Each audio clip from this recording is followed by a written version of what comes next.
5 years, I'm gonna take over whatever the next big social media platform is. Yes, I'm thinking extremely positive, but like, that's the only way I think. So hate on me all you want, but I'm going somewhere in the next 5 years. Mark my words. Remember the name Wolfie. Oh my God, 2 more. 2, holy. 1 more, 2 more. I can't even count. 1! 99,999. 1 more. 100! Woo! 200K! Let's go! Thank you everyone for getting me to 300K, but honestly, fuck you at the same time for making me get paint on my head. Hey yo, what's good? It's your boy Wolfie, and I just hit 500,000 subscribers today.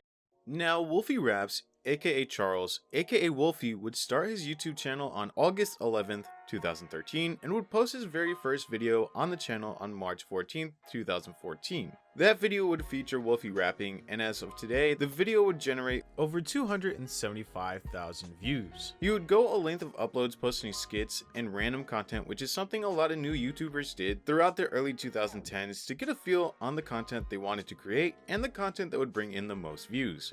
Wolfie would continue to create these types of videos until he made a group video on October 29th, 2014, when Wolfie, aka Charles, would talk about why Halloween sucks with David Parody and Deej Design. This trio would form Team Albo with Chad with a J and It's Ya Boy, aka Sean. Team Albo would stand for a little bit of everything, which means that they would do exactly what their name stands for, which is a little bit of everything. At first, the group was just Wolfie and his friends either being in Wolfie's videos or the other members' videos, but they would make their own official channel for Team Albo on March 15, 2020, after years of fans asking for them to make a separate channel. Ryan Sways would officially be a part of the group, along with a newcomer Dr. Hobbs, with the surprising disappearance of Bongo, who was friends with the group for many years and would be featured in a lot of their Team Albo videos before their official channel.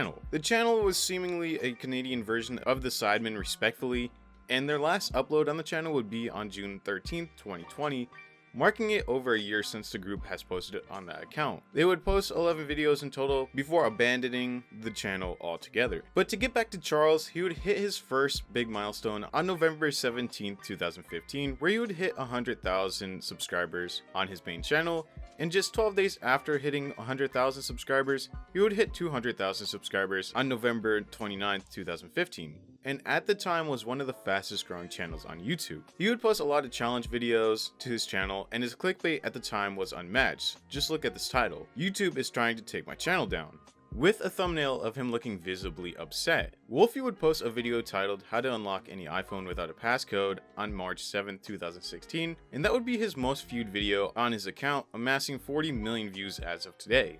Throughout this time, he would create a second channel called More Wolfie, where that channel would be more focused on his everyday life with vlogs and update videos.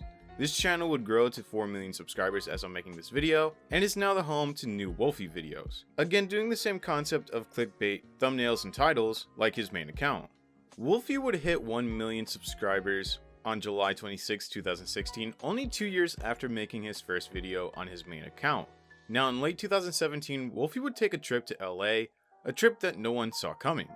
Wolfie would go to LA and hang out with Clout Gang, making a handful of videos with Ricegum, FaZe Banks, and FaZe Rug, and eventually would start to stay at the Clout House for about a year and would move out of the Clout House in March of 2018 to his own house in California. Throughout his time living in the Clout House, he would clickbait multiple times about him either leaving the Clout House, getting kicked out, or breaking up with his girlfriend, which at this part of his career, maybe he should have.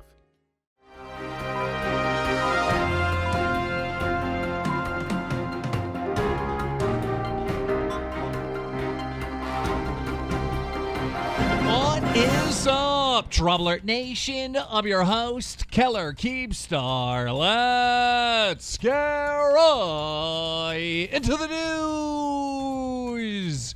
Now, our first story today is from WolfieRaps. Oh my God, this is crazy. We got a tip that there was some girl exposing WolfieRaps for cheating on his girlfriend, and well, we went down the rabbit hole. We're about to take you with us right now. Now, only 2 months after moving into his new house with Sylvia in California, one of the biggest allegations would come out against Wolfie that would send his career into a downward spiral. On May 28th, of 2018, Drama Alert would release a video titled "Wolfie Caught Cheating on Girlfriend with High School Student." This shocked the majority of his audience that have been watching for a very long time. But the evidence was stacked up against Wolfie and was undeniable. Wolfie was in fact hooking up with an underage girl during his time in LA, and even went as far as to make Sylvia pay for her own Airbnb when she would travel to LA to see Charles, and would allow the side chick, her name is Jasmine, to stay with him at the Clout house. Jasmine would go on Drama Alert and say that Wolfie knew her age, and that is all that matters, not wanting to get Wolfie in more trouble with the law. But Keem would pressure Jasmine into saying her age, and at the time she was underage, but she said it was consensual, and the reason why she outed Wolfie in the first place was because she felt she had no say in anything, and also out of a jealous rage after Sylvia was blowing kisses to the camera on Wolfie's Snapchat story. In the interview with Keemstar, she also stated that FaZe Banks, Ricegum, and Alyssa Violet all knew that Wolfie was cheating on Sylvia, but that turned out to be something that Jasmine assumed, and there is no evidence to state that those three knew about the cheating. FaZe Banks would come out with a statement on Twitter stating, "Just have to say publicly that myself, Rice, and Alyssa don't know a single thing about all this new Wolfie drama.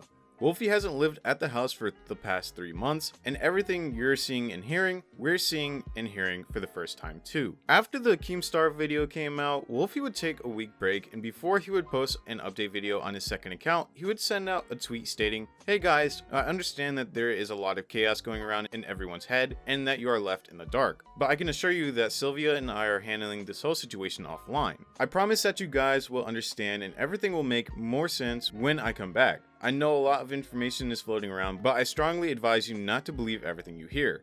I share most of my life with you guys, but right now I have chosen to go about it offline, as this is my personal life and it only makes sense to do so."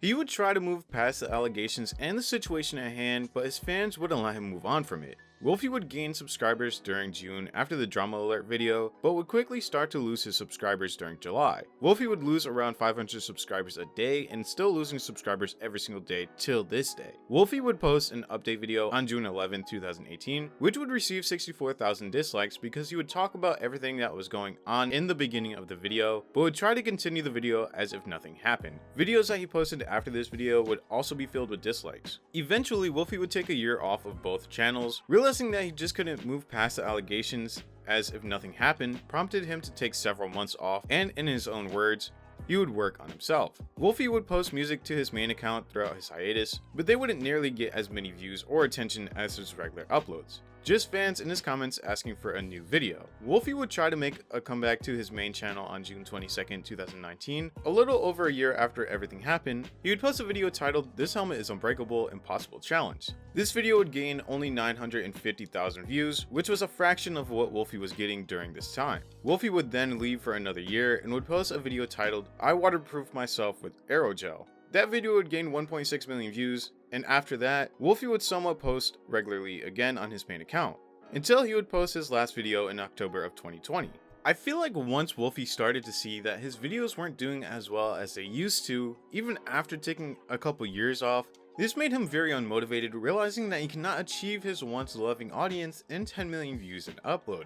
Remember, this was the same Wolfie that was getting close to 300,000 likes on every upload, and now he's not even cracking 50,000. Wolfie would continue to post videos on his second account, and Sylvia has since made up with Charles, and they seem pretty happy. But even though you can win your girlfriend back over to your side, that doesn't necessarily mean you could do the same with your audience. I think Wolfie's fans were pretty upset that he would not address the controversy that he was involved in, and trying to sweep it under the rug did not help his case. He did say that he would help by making everything make sense when he came back, but when he did come back, he didn't address anything. He also did take 2 years off, and within that time frame, your audience grows up. I remember there was a time where I would binge watch his videos, but after he took his break off the internet, I and many other fans completely forgot about him. Wolfie has since started another channel that's all about gaming. Right now, he has close to 500,000 subscribers, a fraction of what he had just 2 years ago. As a fan of Wolfie's, it is sad to see where his channel has ended up. Many fans believe that if he didn't move to California and stayed in Ottawa, he would have still been relevant to this day. Team Albo is now irrelevant, and even the big channels from that group don't pull over 1 million views except for just Dustin. I do hope Wolfie has gotten to a point where he is content with his channel. Losing almost 75% of your audience is never good for your mental state, but I wish Wolfie the best with his future endeavors. whatever that may be. But as always, thank you so much for watching, and I will see you guys in the next video. But if you enjoyed the video, don't forget to leave a like and also subscribe for new weekly content.